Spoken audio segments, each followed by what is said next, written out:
Welcome sports fans to GenX Classic Sports, where we bring the nostalgia of our sports-filled youth into the present day. Grab your favorite retro jersey, crack open a cold one, and let's stroll down memory lane together. Welcome back, everybody, to GenX Classic Sports. I'm your host, Sean Enos, and hey, I've been watching a lot of NFL football lately with the season winding down, and it got me to wondering about players who retired in the wrong team's jersey.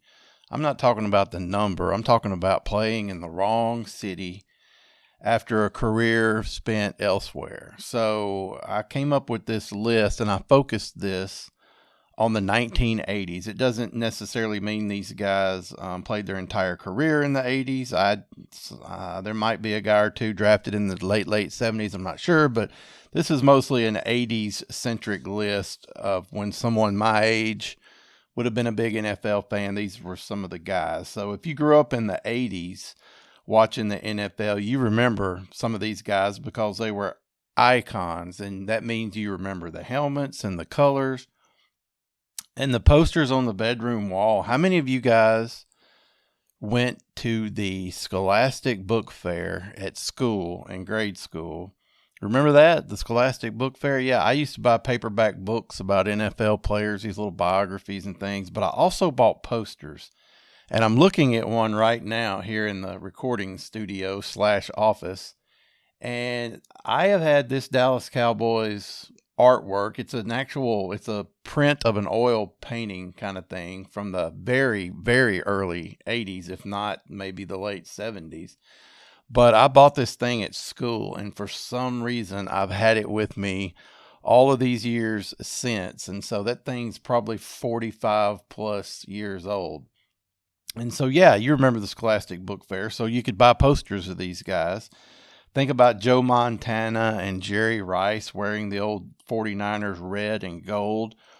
Franco Harris and his black and gold. Tony Dorsett had the star on the helmet. John Riggins had that kind of wild hair and, the untucked jersey kind of look as a Redskin. But, here's the thing about the football guys especially. Almost none of them get the perfect ending that the fans would prefer. And there's a lot of reasons for that, I'm sure. Free agency being one of them. I mean, when I was a kid in the 70s, teams just seemingly stayed together forever. They had a draft, sure, but, they just didn't turn over that much of the roster. Nowadays, it's something like 35 or 40% of the roster turns over every year in the NFL. So it's tough. It's tough to stick with a hero on one team. And with the salary cap being what it is and the salaries being what they are, even a real franchise guy, it's hard to keep him around. So back before the farewell tours and before social media and before the, retirements were kind of scripted by clubs, in the 1980s, these guys, they didn't very often get to just ride off into the sunset the way they came into the league. They just stopped playing, basically. And sometimes pretty quietly and sometimes awkwardly and sometimes wearing a jersey that just didn't feel right at all for the fans especially.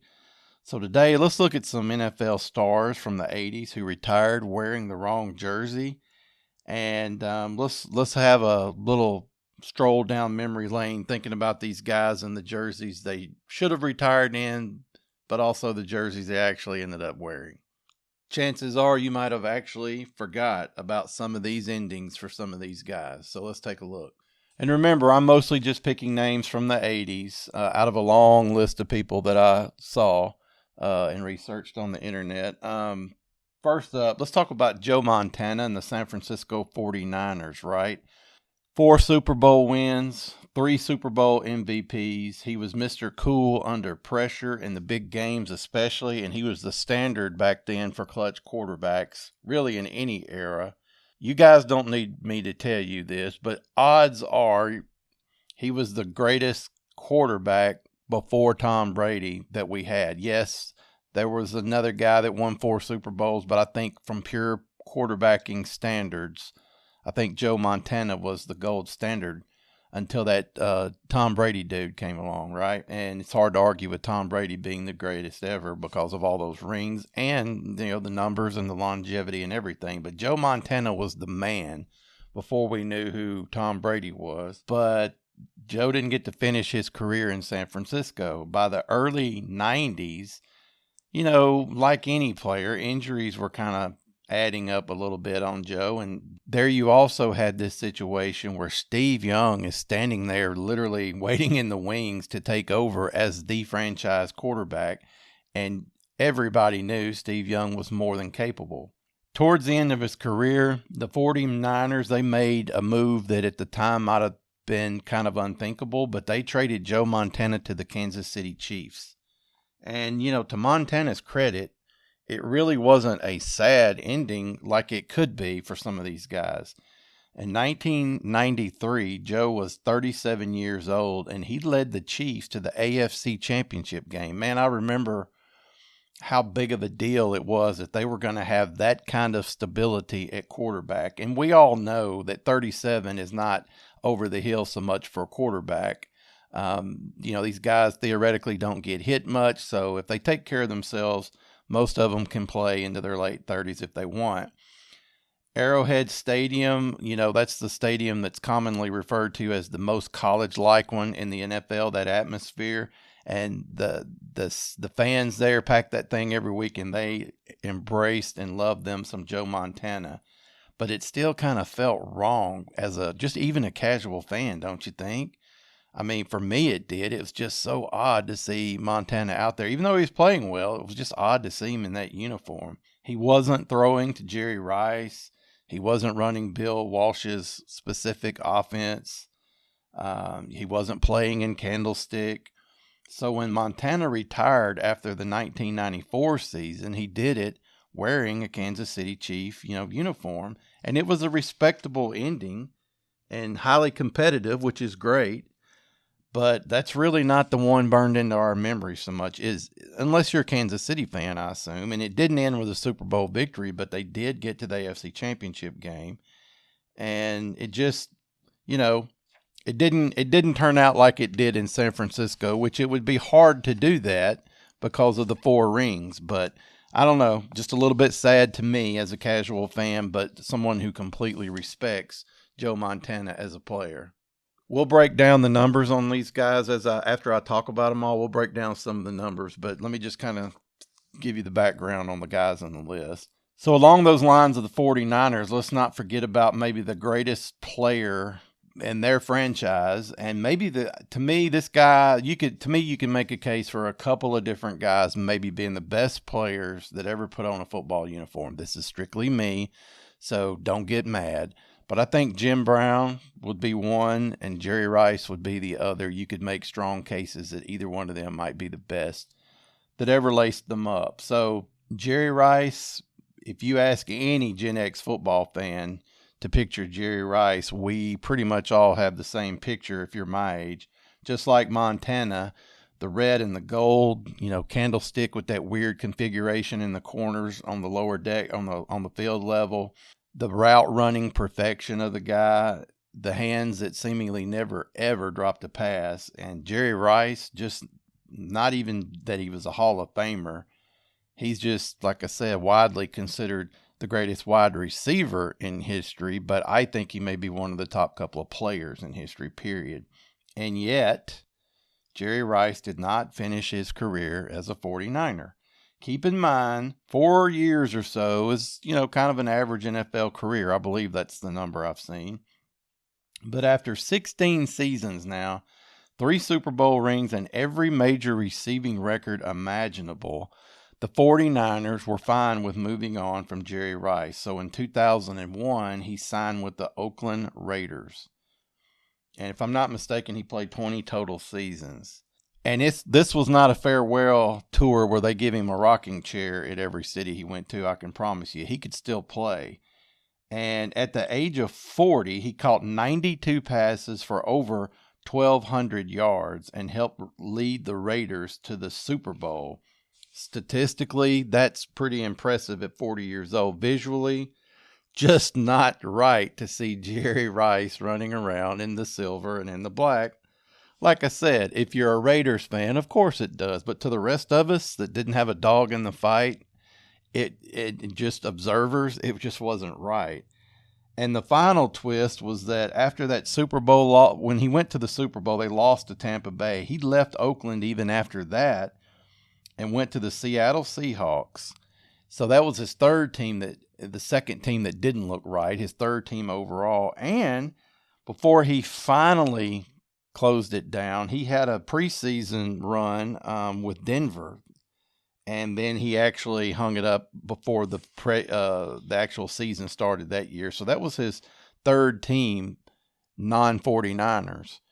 So the greatest receiver ever ended his career, technically regular season-wise with the Seahawks. And a lot of fans, they just don't remember that at all. And they probably don't have much reason to. They don't remember the press conferences. They don't remember any of that stuff except the peak Jerry Rice, because when that dude was still productive, which he was most of his career, he was absolutely elite, and he belongs in San Francisco colors forever. That's just the way I see it.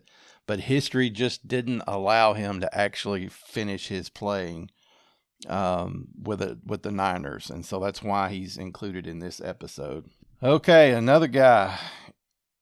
If you want to talk about uncomfortable endings, there's not a whole lot of them that for big name guys that tops the one for Franco Harris.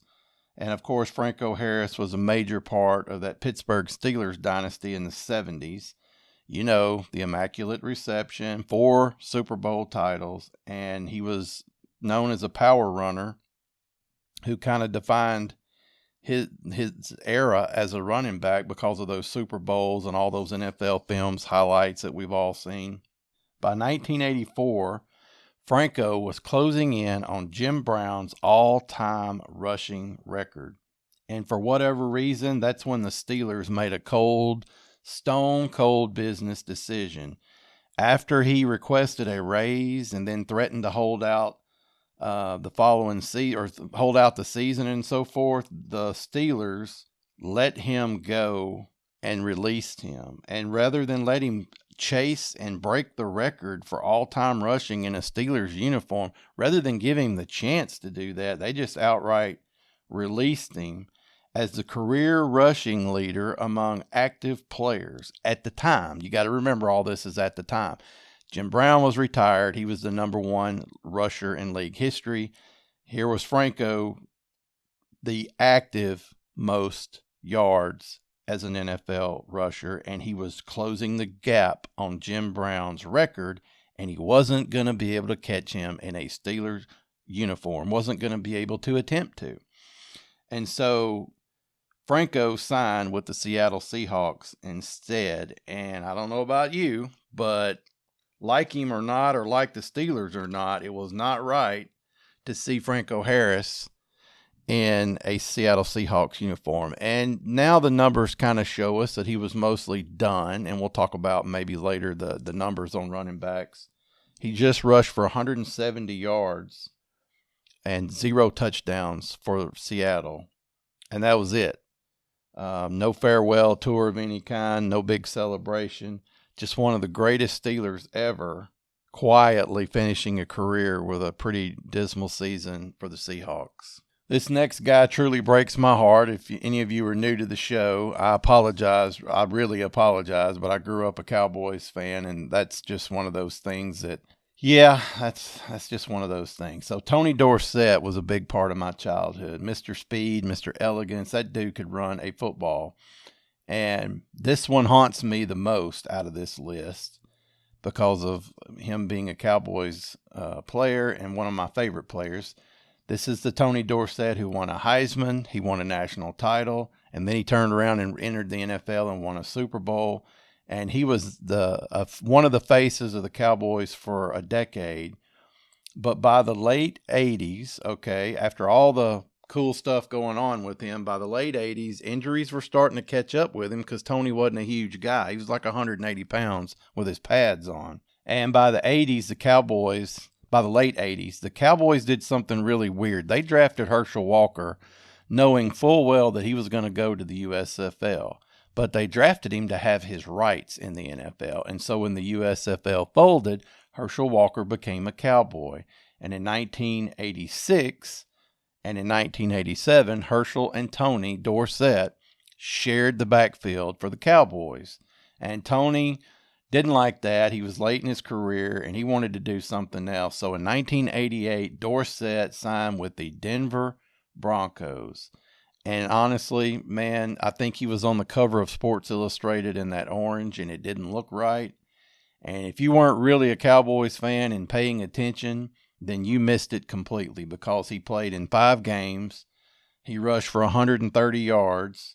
He had no real signature moments, no big playoff victories, whatever. And so Tony Dorsett, one of the Cowboy legends of all time, maybe on the Mount Rushmore of Cowboys players, he finished his career in a Broncos uniform, and he retired after that 1988 season, trailing only Walter Payton in rushing yards. That's right. In 1988, when he retired, Tony Dorsett was the number 2 guy on the list for all-time rushers. So that's a footnote few people remember. This guy here does. But few people remember how great Tony Dorsett was, but how quiet the ending really was for him. Then we come to a guy named Marcus Allen, who kind of had 2 different chapters of his career, really. He had the first, where it was legendary, of course, as a Raider, not to mention all the things that he did at USC. But as a Raider, that was a chapter of his career where he was a Super Bowl MVP. And the guy was had one of the greatest runs in Super Bowl history. You've seen the highlights out there in midfield where he ran and changed directions and all that and scored. A complete modern running back, one of the best goal line running backs I've ever seen. He's just one of those dudes that inside the 3-yard line, he was money. And I don't know why. I mean, he wasn't the biggest guy, but that's who he was, man. If you got inside the 3, Marcus Allen could get you in the end zone. But somewhere along the way with the Raiders, his relationship with Al Davis sort of went south. And so his role really shrank, and the feud between them kind of became public. He shared the backfield here's the funny thing. He shared the backfield 87, 88, and I think 89, maybe even 90 with Bo Jackson. So as an aging veteran back then, it's kind of hard to play him over Bo Jackson. So they did split the backfield, but eventually Marcus Allen left the Raiders after the 1992 season. So similar to Tony Dorsett's deal with Herschel Walker, you got Marcus Allen dealing with the same thing, and this Bo Jackson guy. So he signed with the Kansas City Chiefs, and surprisingly, though, it revived his career. And I remember thinking, man, he is done. Why would the Chiefs do that? But remember, the Chiefs also had Joe Montana. He had 1,000-yard seasons. He had leadership, productivity, and he teamed up with Montana to earn that AFC title game, which was a huge deal in Kansas City at the time. This was obviously before the Reid era, where they expected to go to the Super Bowl every year, so it was a big deal. He actually was the NFL Comeback Player of the Year in 1993, so that tells you how good of a season he had. It still didn't look right to the casual observers like myself. It did not look right seeing Marcus Allen running around in a Chiefs uniform. He is remembered, for me and a lot of people, in the silver and in the black. But when he retired in 97, he did it as a Chief. So, unless you're a Chiefs fan, that might be a little bit hard to get over. Here's one that's interesting to you, because it might be one that you actually remember the second jersey the most. I'm sure you do. John Riggins is part of the Redskins lore. There's no doubt about it, with the facial hair that he did and didn't have at times, the wild, thick head of hair that he had, just the hair coming out of the helmet. 4th and 1 in the Super Bowl, just the toughness the guy had, just the unwillingness to go down with just even 1 or 2 guys on him sometimes. But John Riggins didn't start, and technically he didn't really finish where most people remember him, all right? I thought of John Riggins as a Washington Redskin because by the time I was old enough to really be paying attention, he was playing against my Cowboys and hard to handle. But he actually started his career with the New York Jets, okay? But that was in the earlier 70s, okay? And I said these were guys from the 80s because this is when predominantly people my age would remember the guy. So he stayed with the Jets for like 5 years or something. But by the time he became the legend that he did in Washington, a whole bunch of casual fans forgot that Jets chapter ever happened, right?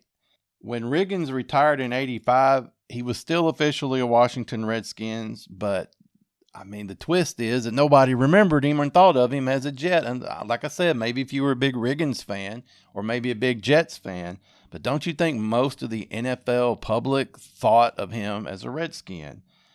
For us, the Gen X fans, he's 100% Washington.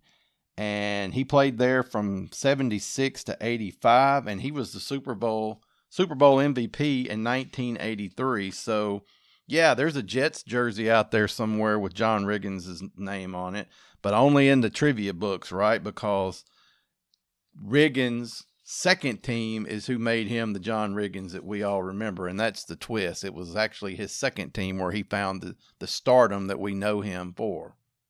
And this list could go on and on and on, but these are the true superstars that I came up with. And I'm going to mention one more now who was kind of one of my favorites, even though he was a cowboy killer too. But Eric Dickerson, that guy's frozen in time because of the goggles and that stride, that unmistakable upright stride that he had. He had a 2,105-yard season as a rusher in his career. And you think about Dickerson, now I know some of you might not, but you probably think about him running around in a Rams uniform from 1983 to 1987. I thought he was there much longer than that. I really thought he was a Los Angeles Ram much longer than that. In my mind, that was the deal. But his career kind of drifted around after the Rams. If you'll remember, the second most memory you probably have of him is he looks like he spent about 5 years with the Colts. So 4 or 5 with the Rams and then just as long with the Colts. He had a contract dispute in LA, which kind of led him to signing with the Colts, and he finished up there in 1991. Then he played for the LA Raiders in 1992. I actually remember him in the silver and black. I don't know why, but I do remember him playing there. And when the Colts had signed him in 87, by the way, when he left the Rams, they made him the highest paid running back in the NFL. And so I understand leaving, and I understand, that he was still healthy enough and productive enough to put in the 5 years or whatever that he put in with them. But like I said, then he went to the Raiders in 92 for just one season. And the one that I didn't remember at all is where he actually retired.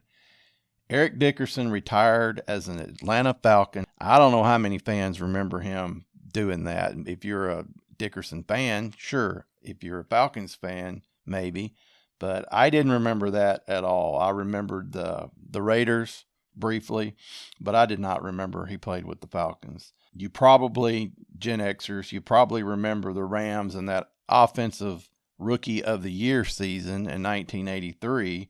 And that Offensive Player of the Year in 1986 for the Rams with the goggles. That's probably what you remember.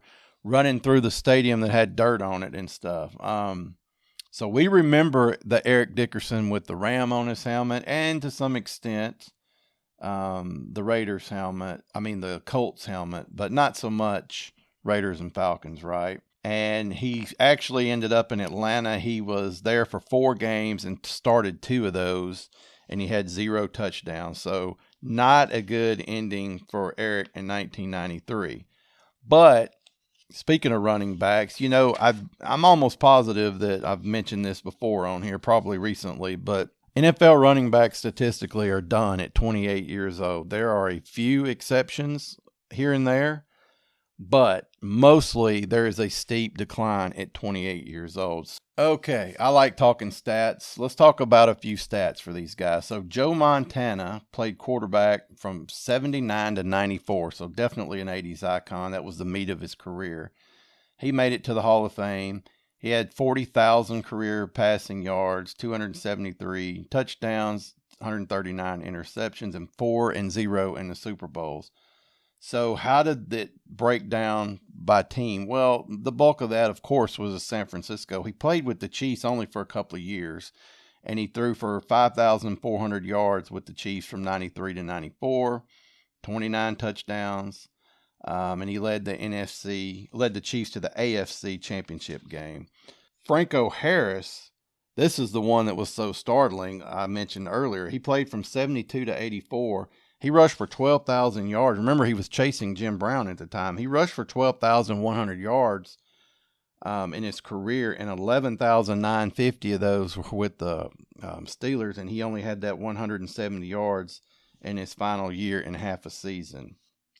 Less than 2% of his career yards came in Seattle. Tony Dorsett from 77 to 88.